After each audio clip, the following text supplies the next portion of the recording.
First off, we have to mention that with Madrid, this is a difficult place to go and play.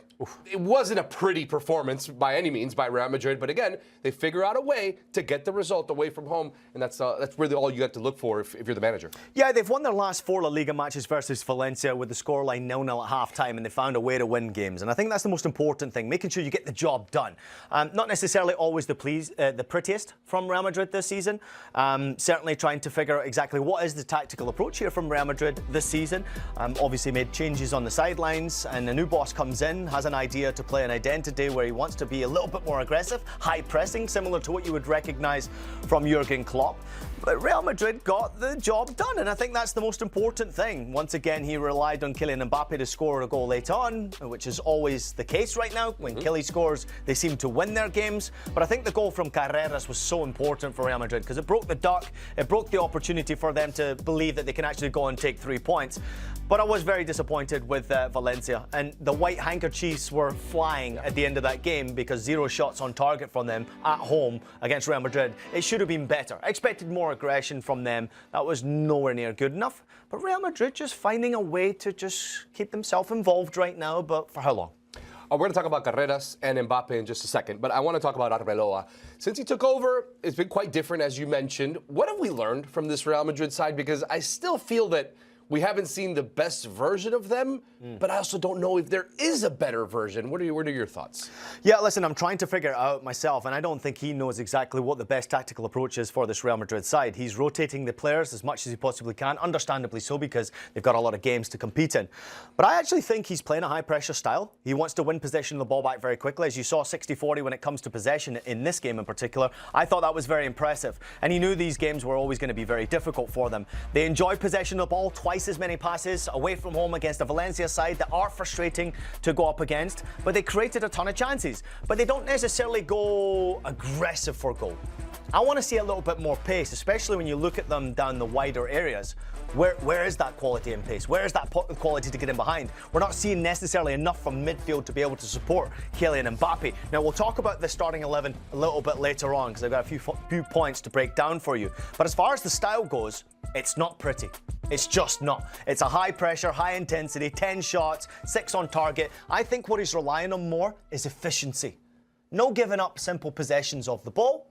And when you create a chance, get that shot on target. And if you don't see a clear chance, don't shoot from distance. Be patient. Wait for the opportunity. We're not going to waste the ball. We're going to be patient with the ball. Kelly might not like that as much, but still was banging in the goals. And Real Madrid are still hanging around. Right? They're annoying right now because they're hanging around to those Barcelona fans out there who want Barca to win the league early on. But this is a big end to the season for a lot of these Real Madrid players. I think a lot of them are actually playing for their futures. Álvaro Carreras, you mentioned him, how important that first goal was for Real Madrid. Yep. I have 2 questions on Álvaro Carreras because I think he's been one of the more, maybe the most consistent, other than Kylian Mbappé, the most consistent player for Real Madrid this season. 2 questions. How much has he progressed since coming onto the club? And has Carreras been the best summer signing this season for Real Madrid? Well, he's better than Trent, I'll tell you that much. Listen, he's a very good player. He's a very, very good player. And I think actually going back to his Benfica days, he was very exciting, maybe a little bit more confident playing in a Benfica jersey. And I would imagine the pressure at Real Madrid is intense for someone like him. He's been consistent, but I still think there's more to come from him. I dived into his stats a little bit more. Obviously, he scored a couple of goals, both of them coming against Valencia, not in this game, obviously, back-to-back games in league play, which I think is important. Scoring goals is great. He got 4 goals last season for Benfica before the move. But one thing that really stood out to me is his passing. Very, very good, very confident passer of the ball, very safe with the passing of the ball. He's not a necessarily entertainer for me. He's not a Roberto Carlos player or a Marcelo who's going to bomb forward and cross in and take shots. He's not that type of a player. He's a bit more safer. So what does he actually bring to this group? Now, the stats tell me that he needs to do a lot more in the opposition half. He's had, I think, 1,600 contacts of the ball in La Liga this season. 32 of them have come in the opposition box. So he's not necessarily getting him advanced. And okay, as a fullback, you would expect that. Doesn't need to be inside the opposition penalty box. 2 successful crosses of the ball. That's not good enough. I want to see more from someone like him. Clearly, he's got the ability to do that. Now, that goal against Valencia today was exceptional. Pure confidence, pure belief. It was 0-0 in that game. Right. And you need the players to step up when it's 0-0 to be the difference maker. And he actually said, you know what, I'm going to take the opportunity myself, and he did exactly that. His goal was absolutely class. So that's a couple of goals that he's got. But 1 assist all season long in La Liga, playing for Real Madrid as a left fullback. Left fullbacks at Real Madrid are not defenders. Right fullbacks at Real Madrid are not defenders. They're offensive players. They're assisting wingers. I mean, even if you look at Dani Carvajal, I watched him play in the Bundesliga, similar to Carreras, right? A little bit more defensive-minded. Then he went back to Real Madrid and he was playing as a winger. I mean, the guy was absolutely fabulous in his whole career at Real Madrid. Still is. He's a big impact personality. But how much is that due to the manager and the decisions he's making? Because Xabi Alonso wanted them to be a little more structured. Not really sure what Arbeloa wants from him. So do you think that that's his play style, not wanting to get forward and putting crosses into the box? Or is that the manager's telling him to be safer, guarding that back line that's been damaged this season with injury? Doesn't help when one manager signs you, he quickly departs the club and another one comes in. You've got to impress all over again. So for a young player in particular, let's not forget, this is a very young Real Madrid. Yeah. And he's one of the very young players in that Real Madrid side. He's going to be exceptional. I do believe that because he's got the quality and the ability, and he's already showing us flashes. I just want to see more. We can talk about Carreras. We can talk about any of the players you want to at Real Madrid. The reality is that this team goes as far as Kylian Mbappé will take them. He has been fantastic yet again, and I think this is the biggest comparison when we're talking about Kylian Mbappé. Through 2 full seasons, I guess 1 less match, Cristiano Ronaldo had 86 goals for Real Madrid. Through not even a full 2 seasons, but 90 matches, Kylian Mbappé has 82 goals. So we're looking at this and we're seeing now clearly a generational Real Madrid player making his mark from day one since arriving at this club. And again, we ask you, are we seeing the best individual striker in the making for Real Madrid? I think you can't compare the two. I think when you look at Kylian Mbappé and what he's doing with the players that are surrounding him, it's actually better than Cristiano. I mean, if you were to compare the two, now I love our team behind the scenes who like to put us on the spot. I actually dived into the starting 11s, or at least the 11s. Let's look at the 11 that started today for Mbappé. Tchouaméni, Valverde, Gonzalo Garcia, Dean Huijsen, Asensio, Jimenez, Güler. Good players, right? Good players. If you look at Cristiano Ronaldo's debut, when he arrived at the club back in 2009, if I'm not mistaken, Raúl, Guti, Gonzalo Higuaín, Karim Benzema, Kaká, Xabi Alonso, Marcelo, Casillas, and Casillas, Álvaro, Arbeloa. Anyway, what I'm trying to tell you is that Cristiano Ronaldo was exceptional, and he was wonderful. And he had to be patient to win that first Champions League, remember, at Real Madrid.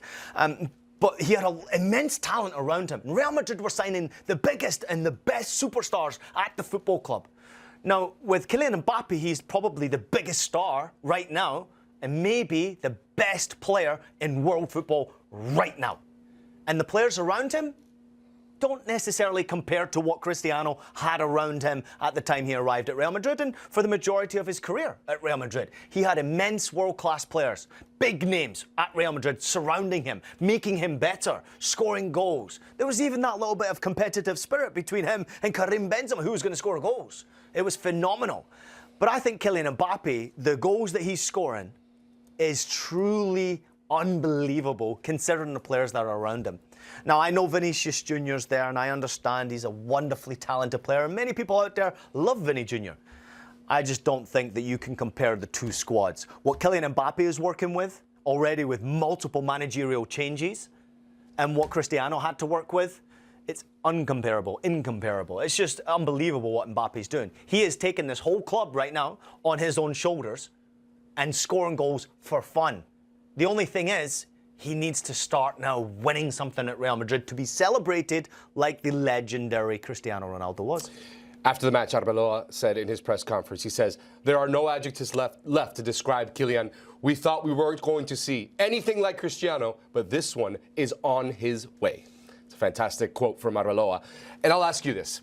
He's clearly leading the line. His stats are there. He's 37 goals this season, leading the team, obviously, as far as scoring, as far as attacking.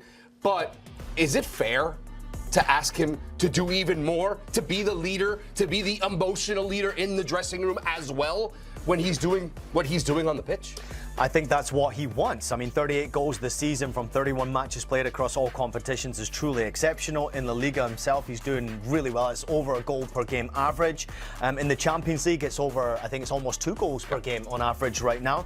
He is the one who's leading by example, doing his talking by what he does out there on the football pitch. He had to deal with personalities as soon as he walked in the door. I mean, you have to deal with initially Vinicius Jr., where it's very difficult because Vinny wanted to be the main man. Jude Bellingham. When I went over to Real Madrid a couple of years ago, Jude Bellingham, when he first arrived there, it was the best-selling jersey in Madrid. Kylian Mbappé, by a mile right now, is the most important player for Real Madrid. In his career at this moment in time, he's already won a World Cup. But the most important trophy that's deserted him is that Champions League trophy. That's the elusive trophy that he wants. Real Madrid want that. The reason why he went to Real Madrid, as far as I'm concerned, is to become a great. He did exceptionally well at Monaco. He did wonderfully well at Paris Saint-Germain. The goal scoring was excellent. But winning that Champions League was so important, and it is always going to be so important for anyone who wants to be from world class to great. He has to win that Champions League trophy. And I can only imagine the way he's playing, and at this Real Madrid club, the way they sign players, they're going to have to get better players in through the door to support him to be able to make that happen. Because your Manchester Cities of this game, the Arsenals of this game, I mean, I can go through different nations if we need to, the Bayern Munichs. They're spending big money to be competitive for that one trophy. They all want to win the Champions League. But Real Madrid are going to have to work a hell of a lot harder to be able to win it now. Kylian Mbappé, as proven, it's not enough. You need to support him. He will always score goals. And I still believe he will be a legend at Real Madrid. But to be considered a great, you got to win the trophy with the big ears.